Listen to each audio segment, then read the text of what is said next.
அந்த வீடியோ பரிதாபங்கள் வந்து யூடியூப் மூலமா வீடியோ வந்து விழிப்புணர்வு பண்ணிருக்காங்க. ஏன் இப்படி பண்றீங்க, நீயும் படிச்சு இல்லைங்க அந்த கொலை செய்த தம்பி அவர் சரியா தானே பண்ணியிருக்காரு. அதுல என்ன அவரை எச்சரிக்கிறது? எதன் பொருட்டும் கொலையை ஏற்க முடியாது. அது இந்த முதல்ல தமிழனுக்கு சாதி இல்லை, சாதி தமிழனுக்கு இல்லை. இதுதான் எங்க புரட்சி பாவலர் கற்பிச்சது. தமிழ் ஒரு பேரன்பின் தாய். தமிழன்ல உயர்ந்தவன் தாழ்ந்தவன் என்று எப்படி பாக்குறீங்க?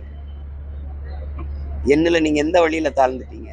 உங்களை நான் எந்த இடத்துல உயர்ந்துட்டேன்? இப்படி ஒண்ணும் இல்லையே. ஒருத்தன் என்னில தாழ்ந்தான்னா அங்க தமிழ் தாழ்வு. ஒரு தமிழன் தாழ்றான், அவன் தாழ்த்தி வைக்கப்படுறான்.